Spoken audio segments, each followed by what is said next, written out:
This is CGTN, China Global Television Network.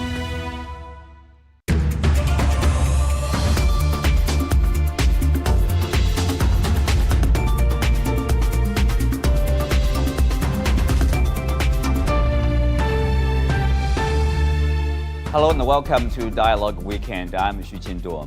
Inflation, heightened geopolitical tensions, and the once-in-a-century pandemic have all led to lowered economic forecasts for the Asia-Pacific region. At APEC Economic Leaders Meeting in Thailand, Chinese President Xi Jinping called for APEC members to join hands to build an Asia-Pacific community with a shared future and take Asia-Pacific cooperation to a new high. What are the major challenges for the region in maintaining stability and economic growth? And what role will China play in the next stage of the region's development? To take a closer look at these questions and also the gathering of APEC leaders and outcome of the meetings, I'm glad to be joined today by Benoit Hadi-Chartrand, Adjunct Professor of Political Science and International Affairs at the Temple University in Japan, Dr. Ibrahim Khalilo Roman, Senior Research Associate at Indonesia Financial Group Progress, and Teng Jianquan from China Institute for International Studies.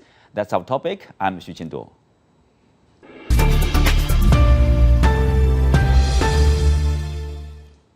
Well, welcome to the discussion, gentlemen. Jianquan, I will start with you. While speaking at the APEC Economic Leaders Meeting, the Chinese president gave a speech titled "Shouldering Responsibility and Working Together in Solidarity to Build an Asia-Pacific Community with a Shared Future."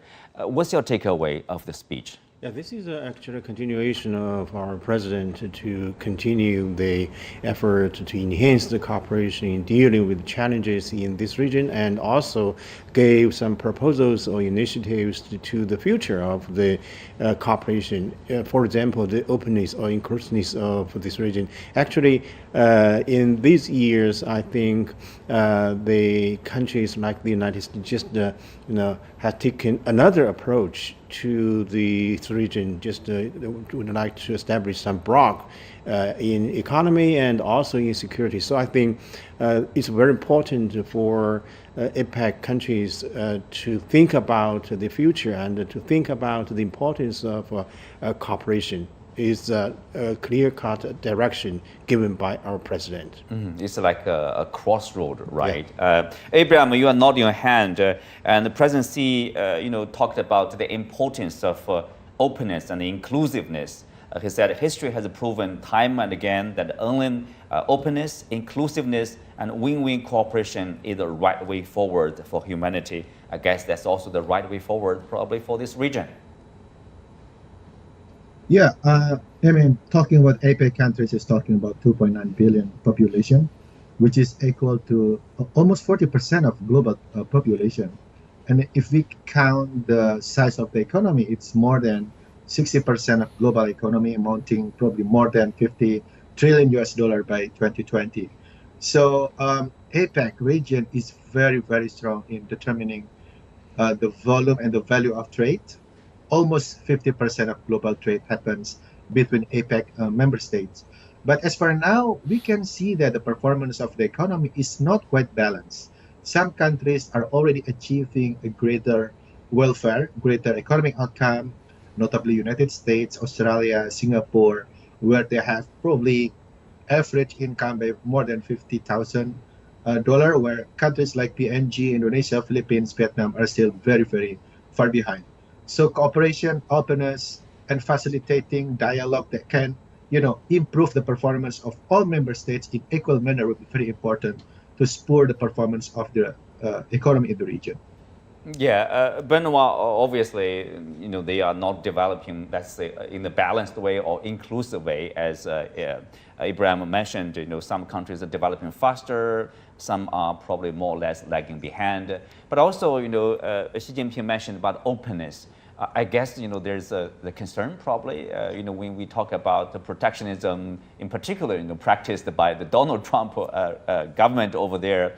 In the U.S., if you look at the domestic politics, there's a concern about, trade, free trade. They are not very popular, these terms, right?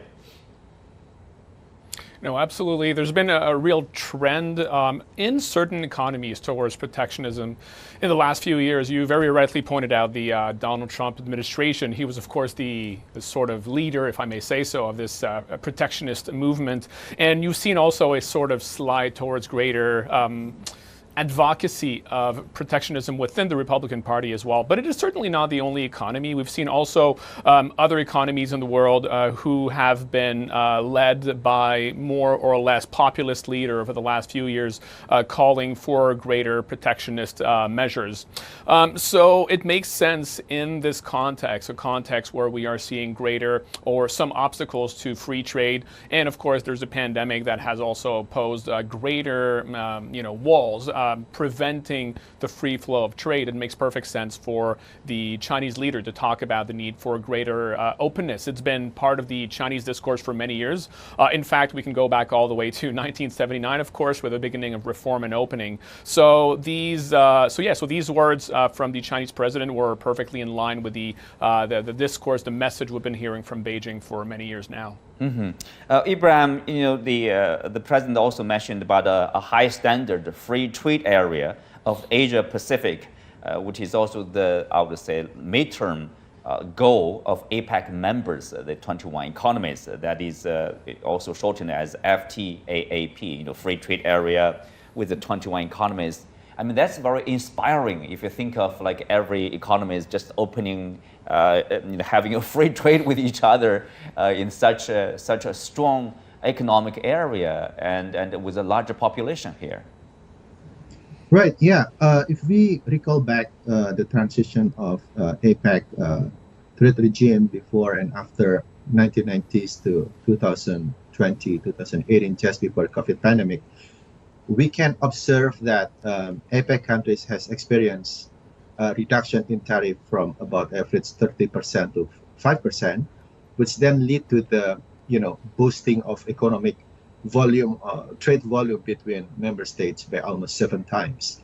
So undeniably, APEC region has enjoyed several policy trying to reduce tariff barrier between countries. But even so, as we mentioned, outcome of the cooperation is still unbalanced, and that's why probably some policies to make everybody in the same level of playing field will be favorable in the future, so that countries who are still left behind can catch up the lack and the gap between those who are already in the front runner in the economic progress. And talking about COVID pandemic, for instance, COVID has dropped down the volume by almost 3% since 2020, 2021. So it's very, very timely now when the pandemic has been mostly mitigated in all countries to see the future of cooperation between countries, getting the momentum from G20 meeting to see some better dialogue, to see the possibilities to open up better collaboration in the future. Mm-hmm. Well, Benoit, obviously, of course, when it comes to the free trade agreement, there are economic consideration for nations, economies, whether they are open in particular area, like in what degree they will be open. But also there are political concerns probably, especially now, we are seeing, for example, the competition or sometimes confrontation, Washington, Beijing here. I mean, that's more political than economic issues here. And after the meeting between the two leaders, do you think we are at probably at a better position to pursue a free trade area in this region? Yes. So I imagine you were speaking about the meeting between Joe Biden and Xi That's Jinping. right. And indeed, I believe. Right, and I believe indeed it was a good step in the right direction, no doubt. I mean, as we all know, the bilateral relationships have been truly floundering over the last couple of years. This was the very first in-person meeting between the two leaders after, I think it was 5 phone calls they've had over the last couple of years. And truly, even though meeting or speaking over the phone can have its use, there's no replacement. There is no antidote or nothing that's really going to bring relations forward better than in-person meetings. And the meeting, of course, was quite long. It was quite substantial, lasted more than 3 hours. And even though there was no true, I would say, comprehensive agreement. And this was not the purpose of the meeting, of course, but this meeting truly helped both leaders to explain their views to the others. And there was a real commitment we have seen from the declaration of both leaders after the meeting, a commitment to maintaining channels of communication open. And I think more than anything, this is the key to going forward, the key to maintaining stability in the bilateral relationships. Because yes, the economic challenges are massive, but the political challenges, the geopolitical challenges, I would say even the military challenges lying ahead are even more important than the economic challenges. So that's why meetings of that sort that will, help to set up guardrails for the future of the relationship are extremely important. So of course, these fundamental disagreements between China and the United States are still there. They will remain there, but more stability can still be obtained, at least with this dialogue between the two countries. Mm-hmm. Well, Jianqun, obviously, stability and peace will help facilitate, free trade, more trade and investment. Probably similarly, more trade and investment also help maintain peace and stability.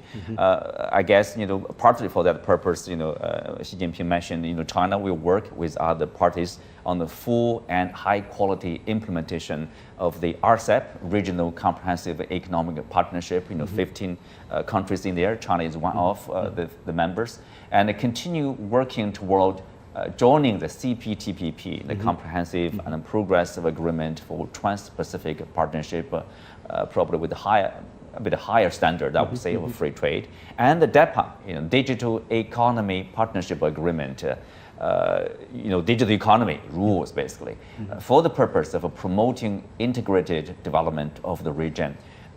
Obviously, there's an important role for China to play as the second largest economy and also largest trading nation. Yeah, this is our intention, and this is our effort to increase or to enhance the economic cooperation or trade cooperation among all the parties concerned in this region.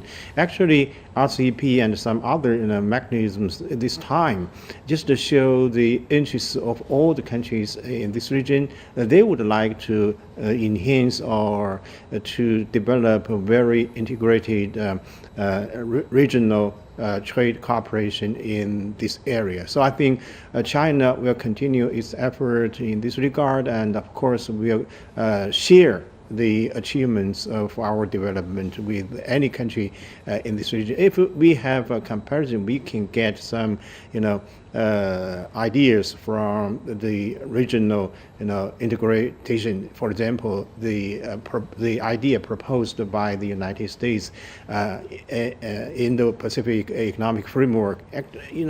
14 countries there, but without China. China as the largest world economy in this region. Why not China there? So this is actually a political regional framework, not the real framework for the trade cooperation and some other cooperation in this regard. So I think we should have new mentality and new ideas when we are thinking about regional integration and regional cooperation in developing a strong and more efficient economy in this region. Mm-hmm. Well, sort of related to that, Ibrahim, the Chinese president, did mention in the previous speech that this region should not become the backyard of any country, and the test of big powers.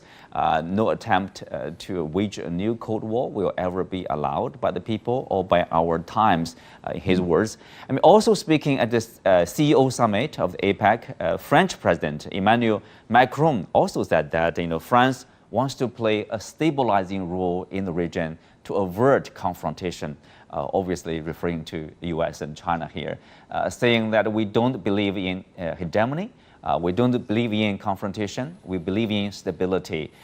Can we say that both presidents, and I would say together with absolute number of regional countries, they wish to continue with peace and stability instead of confrontation or even a new Cold War? Right. Well, I think Benoit has been mentioned and has been explained from geopolitical perspective and from political point of view. Maybe I'll be approaching this matter from economic point of view. we see that now we're embracing potential recession and stagflation for some countries in 2023 next year. And I think the message from Chinese president probably can be interpreted as a caution for everybody. If we cannot cooperate, if we are not cooperating, then we are basically facing the same problem next year by potential of higher inflation, higher unemployment. Look, Chile, Peru, and the Philippines are already experiencing very high unemployment as part of the APEC countries. And when we see the root of problem, basically it stems from potentially deglobalization, among others, which some countries are trying to keep, lower trade that can be exported, so that they want to secure their own needs and preventing exportation to other countries. So much that usually monetary policy will be helping to mitigate the problem. Interest policy is usually an effective way to reduce the price. But look, in many countries, inflation is still very, very high, even though central bank has been experiencing increase in many countries. So I think the reason is that, the reason of economic shock in the current period is probably mostly from supply side. Supply side means, we have to put everything on the table. We have to put everything as matter of dialogue, because without any cooperation, we are together will be facing a lot of difficulties in the future. And that's what Macron says, what President Xi also mentioned, that peaceful cooperation dialogue will be tools to facilitate better outcome that possibly happen next year. Well, Benoit, we have the latest, the declaration of the ministers of the APEC. There's the declaration saying that they are committed to a free trade area of APEC, and also the goal, the Bangkok goal, I think it is about, bio-green economy for this region. So what do you make of that? It seems that, at least the 21 economies agreed with each other that more free trade and more investment flow are necessary for their development. Right, of course, I think that was something to be expected. The leaders before the G20 summit and before the APEC summit were talking about the need for greater cooperation, greater free trade. And of course, if we're talking about the United States, of course, the return of the Democrats to the White House also makes the environment more favorable for a greater push for free trade. So I think the outcome, although there's still one more day of the APEC summit, we're seeing that the leaders at least are becoming more in line, in tune with each other when it comes to the need for greater cooperation. I also appreciated the comments on climate change. I think this is something that we are hearing more and more every year of not only the APEC summit but also the G20 summits. The leaders are becoming more and more, I would say, aware of the expectations of people, of citizens in their countries for more action towards climate change. So I was happy to see that this is something that has been mentioned in the summit as well. Jian Qun, Chinese president said that Beijing is to consider holding the third Belt and Road Forum for international cooperation next year to give a new boost to development and prosperity in Asia Pacific and the wider world. We know that it's mostly infrastructure building, in particular for developing countries, which is in high demand, I would say. So next year marks the 10th anniversary of the establishment of the BRI.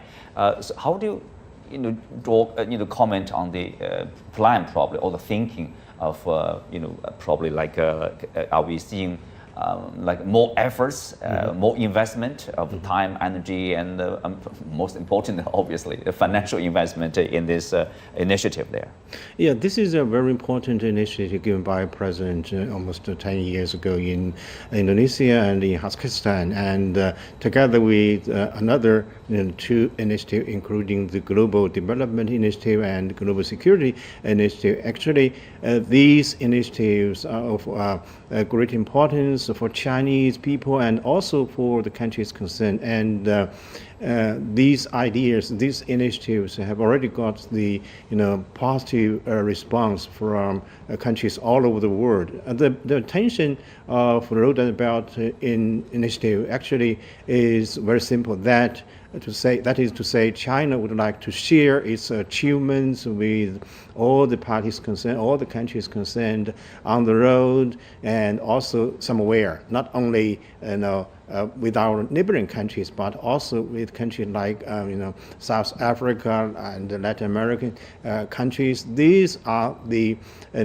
effort or the international common products given by the Chinese people and the Chinese government. So I think the coming summit on Road and Belt Initiative in Beijing will give new driving forces to such an idea or initiative, and to show the effort given by the Chinese government to cooperate with all the parties concerned in this regard.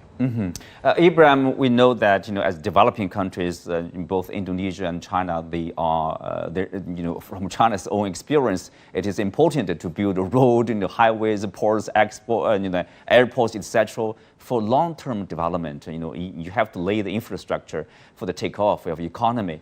In Indonesia, obviously, there is a chance, Belt and Road Initiative. Probably the most outstanding one is the Jakarta-Bandung highway line over there. How is it going? What's the public response? Yeah, I think Indonesia is transforming the country towards more modern, more open. Government has initiated to shift the capital city from Jakarta to somewhere in Kalimantan. So the development of infrastructure is very important, especially during President Jokowi era, where infrastructure has been the backbone of the development, extending the development not to be centered in one particular country, but also spread out to all over the country. So the cooperation with China government in relation to the modern transportation infrastructure is one among the milestones which probably will lead towards other development, modernization in transportation and infrastructure in general. So if we see the common reception is very positive, but of course we want to see the end of the project, because as for now we are at the mid of the project development. But we are very optimistic because traditionally Indonesia and China has been cooperating since long time. China is the major export destination for Indonesia, amounting probably about 25%. And China's investment in Indonesia is also quite big. Since last year, it has been almost $3 billion, or equal to 10% of total FDI in Indonesia. So not only about recent development infrastructure, but the cooperation between China and Indonesia have been,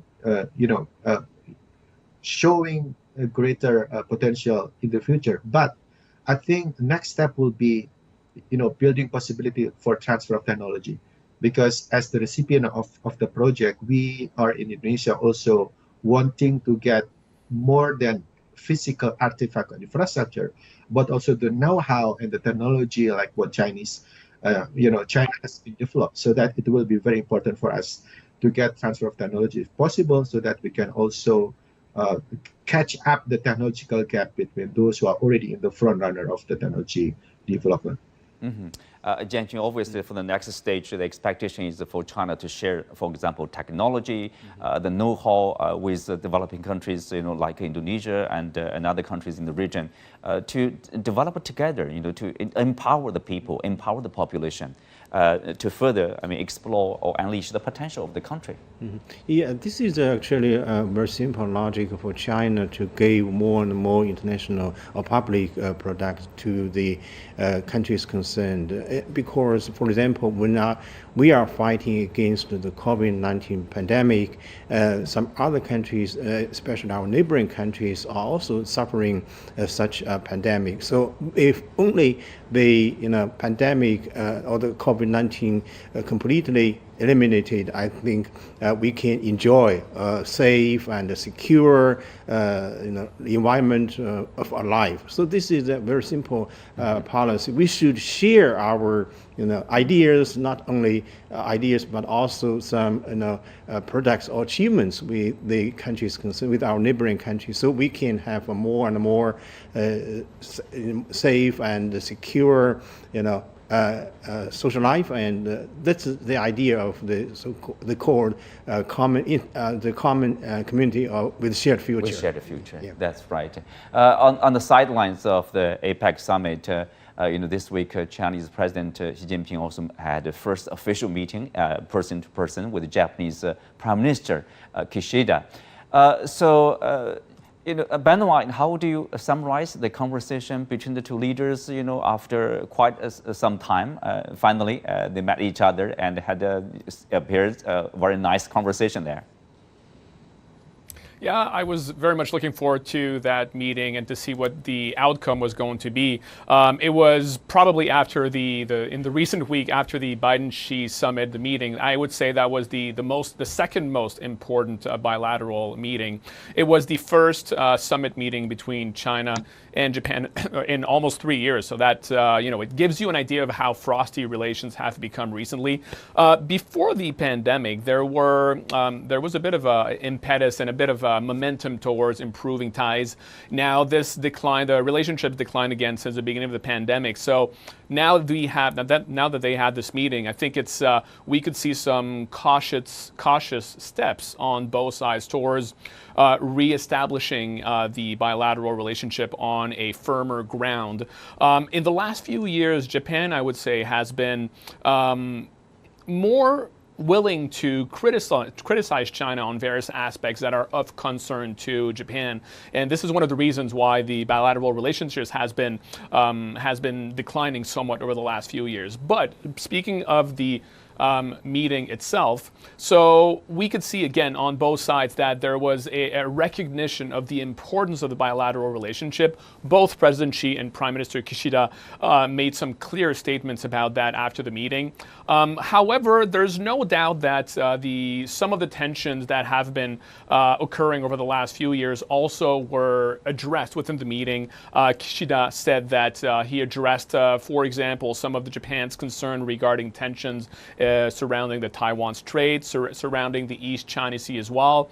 The question of Ukraine was raised. So there remains a number of issues on which both sides don't see eye to eye, and it's going to be difficult to reconcile their very different positions. But just as was the case with the Biden-Xi summit, this bilateral meeting, I think, is really essential to put again this relationship towards a better future and making sure it does not derail as it did about 7 or 8 years ago. Mm-hmm. Well, Benoit has mentioned about the concerns probably from both sides, and it's always good to have a face-to-face meeting between the leaders so they can address the issue directly and probably lay out some plan to really resolve some of the concerns from both sides. As President Xi mentioned, these two countries are absolutely important to each other, and we have to make sure the relationship will be on the right track. Yeah, you're right. I think this year marks the 50th anniversary of the normalization of diplomatic ties between China and Japan. And the two leaders meeting, of course, gave a very positive impact on the future development of the relationship between the two sides, including trade, politics, and economy. So I think the two countries should try their best to give more and more positive impact on the environment and on the development and also on the security in Northeast Asia and also in Asia Pacific region. And also remember, they have a strong economic relationship. Japan's largest trading partner is China. Japan is one of the most important trading partners for China, right? So, I mean, it's a mutually beneficial relationship, and we need to probably make it work as we expected there. Well, on that note, we concluded today's show. Many thanks to our guests. You can also find us on the CGTN app on YouTube. I'm Xu Qinduo. Thanks for being with us. See you next time.